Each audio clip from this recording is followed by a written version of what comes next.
আমাদের যে ভাইকে হত্যা করা হয়েছে, আদালত প্রাঙ্গণে হত্যাকারীদেরকে দ্রুত গ্রেফতার করে দ্রুত ট্রাইব্যুনালে ফাঁসি কাস্টে ঝুলাতে হবে। আর এখন সবাইকে দেশের স্বাধীনতা রক্ষায় ঐক্যবদ্ধ থাকতে হবে, কারণ উগ্রবাদী হিন্দুদের সংগঠন ইসকন মাঠে নেমেছে বাংলাদেশকে একটা দাঙ্গা হাঙ্গামা সৃষ্টি করে বাংলাদেশের স্বাধীনতাকে নষ্ট করতে। কত দুঃসাহস! আমাদের একজন মুসলিম অ্যাডভোকেটকে প্রকাশ্যে আদালতে জবাই করছে। কিছু মৌলবী নসিহত করতেছে মুসলমানদেরকে শান্ত হও। বেটা, তোমার বাইরে জবাই করলে বোঝা যেত তুমি কত শান্ত হও। মৌলবী সাহেব, নসিহত করতে বুঝে শুনে করবা। আমাদের ভদ্রতা, আমাদের শিথিলতাকে অমুসলিমরা যদি দুর্বলতা মনে করে, ওদের আশকারা আরো বেড়ে যাবে। তবে হ্যাঁ, কোন হিন্দুর অপরাধে অন্য হিন্দুকে শাস্তি দেওয়ার নাজায়েজ কাজ আমরা করব না। এটা ইসলাম সমর্থন করে না। অপরাধ যার শাস্তি তার। অতএব ধৈর্যের সাথে আমরা মোকাবেলা করব। আমাদের যে ভাইকে হত্যা করা হয়েছে, আদালত প্রাঙ্গণে হত্যাকারীদেরকে দ্রুত গ্রেফতার করে দ্রুত ট্রাইব্যুনালে ফাঁসি কাস্টে ঝুলাতে হবে। ইসকনকে নিষিদ্ধ করতে হবে, তাদের বিষ দাগ উপরে দিতে হবে, নতুবা আমার বাংলাদেশের স্বাধীনতায় তারা পেছন দিক থেকে ছুরি মারতে পারে। রাজি আছেন? সোচ্চার থাকুন। আল্লাহ তাআলা আমাদেরকে হেদায়েত করে বলুন আল্লাহ। আমিন। বাংলাদেশে একদল কাফের আছে যারা নিজেদেরকে মুসলিম পরিচয় দেয়, কিন্তু তারা আকীদা খাতমে নবুয়তকে বিশ্বাস করে না। ওই কুখ্যাত কাফেরদের নির্মূল করা, তাদেরকে অমুসলিম ঘোষণার দাবি আদায় করাই হচ্ছে তাহরিকে খাতমে নবুয়ত বাংলাদেশের আন্দোলন। এখন বলেন, এই আন্দোলনে থাকা আপনাদের দরকার আছে না? এটা কি ঐচ্ছিক কাজ না ঈমানি দায়িত্ব? আজকে বাংলাদেশের সবচেয়ে বড় সমস্যা হচ্ছে কাদিয়ানীরা। আকীদা খাতমে নবুয়ত ওরা অস্বীকার করে। ওরা নিঃসন্দেহে কাফের। ওদেরকে যারা কাফের বলবে না, ওরাও কাফের। সবচেয়ে দুঃখজনক, 50 বছরের বেশি দেশ স্বাধীন হয়েছে, ওদেরকে অমুসলিম ঘোষণার দাবিটা কোনো সরকার আদায় করে না।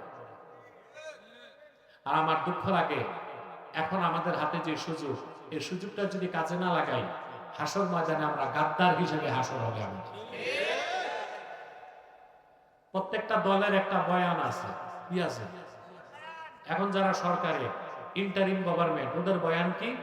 তারা চায় ইনক্লুসিভ গভর্নমেন্ট, সম্পৃক্ততামূলক সরকার, সবাই নিয়ে সরকার করবে। ভালো কথা বল। বিএনপির একটা বয়ান আছে, জামাতের একটা বয়ান আছে, আর আওয়ামী লীগের জাতীয় পার্টি তো নির্বাসিত হয়েছে। বয়ান থাকবে করতে গিয়ে রুহুই তো নাই, রুহু আছে মানে শ্বাস নাই, তো সবার বয়ান আছে। তা আমার কথা, ইসলামপন্থী যারা এদেশে আলেম ওলামা, তাদের বয়ান কই? তাহরিকের একটা বয়ান আছে। তাহরিকের বয়ান হচ্ছে, বাংলাদেশের যারাই ক্ষমতায় আসবে তাদের ওয়াদা করে আসতে হবে যে সংসদে গেলে কাদিয়ানীদেরকে অমুসলিম ঘোষণা করবে, করতেই হবে। কথা বুঝতে পারছেন? কাদিয়ানীরা মানুষকে ধোঁকা দেয়, মুসলমানদের মতো দাড়ি রাখে, টুপি লাগায়, নাম রাখে, তাই বলে মুসলমান হবে? আরে বাবা, দাড়ি রাখলে কেউ যদি মুসলমান হতো তো রবি ঠাকুর কত লম্বা দাড়ি ছিল, সে কি মুসলিম ছিল? টুপি লাগালে মুসলমান হওয়া যায়? ভারতের দিল্লি পার্লামেন্টে দেখবেন কংগ্রেসের হিন্দু এমপিরাও সাদা টুপি পরে লম্বা, ওরা কি মুসলিম হয়ে যাবে? নাম রাখলে মুসলমান হওয়া যায়? মোদিও দাঁড়িয়ে আছে। এরপরে না, রবি ঠাকুরের টুপি একটু বেশি লম্বা, ওটা বলছিল আর কি। দাড়ি তো ছাগলেরও আছে, কিন্তু ছাগলের দাড়ি আর কাফেরের দাড়ি একরকম, আর মুমিনের দাড়ি ফেরেশতার দাড়ি একরকম। তো নাম রাখলে মুসলমান হয়ে যায়? এক শয়তান, বোতল ভরা পেশাব, উপরে নাম লেখছে শরবত। ওটা কি শরবত হবে? ভিতরে কি? তদ্রুপ কাদিয়ানীরা কাফের। আব্দুল আউয়াল আব্দুল সামাদ, মুবাশশির আলী, কবির চৌধুরী, শাহরিয়ার কবির আর নিঝুম মজুমদার, এসব নাম রাখার দ্বারা তারা মুসলমান হতে পারে না। আমার আল্লাহ নূর নবীজি আমার মুহাম্মদ সাল্লাল্লাহু আলাইহি ওয়াসাল্লামের ইসলাম ও কোরআনের হাজার হাজার হাজার বছর পরে বর্তমান ভারতের কুখ্যাত পাঞ্জাবের কুখ্যাত গুরুদাসপুরের কুখ্যাত কাদিয়ানে ইংরেজ আমলে এক শয়তান নিজের নবী দাবি করছে। চিল্লায় বলেন নাউজুবিল্লাহ। ওই শয়তানটার নাম রেখেছিল তার বাপ মির্জা গোলাম আহমদ কাদিয়ানি। সাবধান, তাকে গোলাম আহমদ বলা যাবে না, কারণ গোলাম আহমদ অর্থ আহমদ এর গোলাম। কোন কাফের কোনদিনও গোলাম আহমদ এর গোলাম হতে পারে না। আর কাদিয়ানের কাযযাব ছিল শেষ দরজার কুখ্যাত কাফের। সে গোলাম আহমদ এর গোলাম ছিল না, সে ছিল কুখ্যাত শয়তানের কুখ্যাত গোলাম। কাদিয়ানের কাযযাব মির্জা গোলাম শয়তান কাদিয়ানের উপর গজব এসেছে 1908 সালে। যখন গজব এসেছে, কাদিয়ানের কাযযাব মিথ্যা নবুয়তের দাবিদার ইংরেজদের পাঁচাটা গোলাম মির্জা গোলাম শয়তান কাদিয়ানি 1908 সালে ধ্বংস হয়ে জাহান্নামের কুখ্যাত কুকুরে পরিণত হয়েছে। তার অনুসারীরাও ধ্বংস হয়েছে। বর্তমানে কিছু কাদিয়ানি বাংলাদেশে আছে। ইতিমধ্যেই তারা 100 সেন্টার করে ফেলেছে। কতগুলো? 100 সেন্টার। চিন্তা করা যায়? আর তাদের উপাসনালয়কে তারা বলে মসজিদ। হিন্দুদের উপাসনালয় মসজিদ হতে পারে? খ্রিস্টানদের উপাসনালয় মসজিদ হতে পারে? কাদিয়ানীদের উপাসনালয়ও মসজিদ হতে পারে না। কিন্তু মানুষকে তারা ধোঁকা দিচ্ছে। নাম পরিবর্তন করে করে মিথ্যা পরিচয় দেয়। কখনো নিজেদের পরিচয় দেয় আহমদি জামাত, কখনো বলে আহমদিয়া জামাত, কখনো বলে আহমদি সম্প্রদায়, কখনো বলে আহমদিয়া সম্প্রদায়, কখনো বলে আহমদি মুসলিম জামাত, কখনো বলে আহমদিয়া মুসলিম জামাত। সাবধান, যত কাদিয়ানি ছিল আছে থাকবে, তারা কেউ আহমদি জামাত নয়, আহমদিয়া জামাত নয়, আহমদি সম্প্রদায় নয়, আহমদিয়া সম্প্রদায় নয়, আহমদি মুসলিম জামাত নয়, আহমদিয়া মুসলিম জামাত নয়, তারা শয়তানি জামাত। কুখ্যাত জাহান্নামের কুখ্যাত কুকুরের দল। আমাদের সকল দলের একটাই দাবি, অনতিবিলম্বে স্বাধীন বাংলায় শয়তান কাদিয়ানীদেরকে রাষ্ট্রীয়ভাবে অমুসলিম ঘোষণা করতেই হবে, করতেই হবে, করতেই হবে।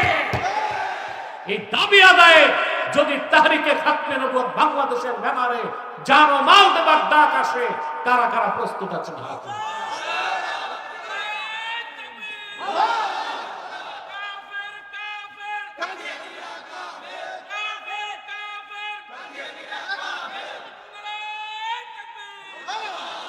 সম্মানিত সুধী, তাদেরকে অর্থনৈতিক সহযোগিতা করবেন না? করেন? জি করেন। প্রাণ কোম্পানির যত জিনিস তাদের, সেজান কোম্পানির জুস তাদের, আর এফএল এর পণ্যগুলো তাদের।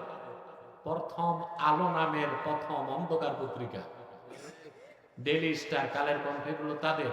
এগুলো ধরবেন না, কিনবেন না, বেচবেন না, মনে থাকবে। প্রথম আলো কত জঘন্য পত্রিকা, প্রথম আলো আর ডেইলি স্টার, এটা তো আপনারা জানছেন না। মানুষ না এখন বলতেছে, আমি তো কত আগ থেকে বলতেছি, কত আগ থেকে বলতেছি। প্রথম আলো পত্রিকাটা ধরবেন না, যদি পান আগুনে জ্বালাই দিবেন। পারবেন না? ইসলাম ও মুসলমানের দুশ্মনীতে এই পত্রিকা প্রথম আলো, ডেইলি স্টার, কালের কণ্ঠ কাজ করে যাচ্ছে। আপনাদেরকে তা ঘৃণার সাথে বর্জন করা উচিত। আরেকটা কথা বলি, আরেকটা অমুসলিম সম্প্রদায় আমাদের ক্ষতি করতেছে, এটার নাম ইসাই জামাত। কি নাম? ইসাই তরিকা। এদের একটা আস্তানা হয়ে গেছে আপনাদের গোয়ালন্দঘাট। এই নুরা পাগলা, ওর বাবার নাম ছিল কবিরউদ্দিন চিশতি। ওর বাপ, আমি জানি না নুরা পাগলা কোনটা, তবে একটা খ্রিস্টান, তার বাপ ছিল কবিরউদ্দিন চিশতি, মাগুরা বাড়ি। খ্রিস্টান ধর্ম গ্রহণ করে 11 বছর পীর মুরিদির নামে মানুষকে খ্রিস্টান বানাইছে। তার ছেলে এখন গোয়ালন্দঘাটের কোথায় আস্তানা করছে, মানুষকে খ্রিস্টান বানায়। প্রথমে বলে তুমিও মুসলমান, বলে ঈসাই মুসলমান। পরে কয় কি মুসলমান? কয় ঈসাই মুসলমান। কয় তার অর্থ জানো? কয় না। কয় তুমি ঈসার উম্মত মুসলমান। ঈসার উম্মত মুসলমান না খ্রিস্টান? খ্রিস্টান। আরে ঈসা নিজেই তো কিয়ামতের আগে যে নামবে, নবী পরিচয় না, মুহাম্মদ সাল্লাল্লাহু আলাইহি ওয়াসাল্লামের উম্মত পরিচয়। সুবহানাল্লাহ। তো এই খ্রিস্টান মিশনারি কাজ করছে আপনাদের রাজবাড়িতে, গোয়ালন্দ ঘাটে, আর তাদের বড় আস্তানা কুষ্টিয়াতে, শান্তিডাঙ্গা। কোথায়? আমি 2016 সালে এসেছিলাম। আপনার একটা সোশ্যাল মিডিয়াতে দেখবেন খ্রিস্টান নেতা আমার সাথে ডিবেট করছে, বাহাস করে পরাজিত হয়েছে, মস্তক নত করছে। এই ঈসাই তরিকার বিরুদ্ধে আপনাদের সজাগ থাকতে হবে, বিশেষ করে আলেম ভাইদের। আরেকটা বাতিল ফেরকা মাথা চারা দিছে, এটার নাম হচ্ছে হিজবুত তাওহীদ। আসলে এটা হিজবুত শয়তান। এটার ব্যাপারেও আপনারা সাবধান থাকবেন। পারবেন তো ইনশাআল্লাহ?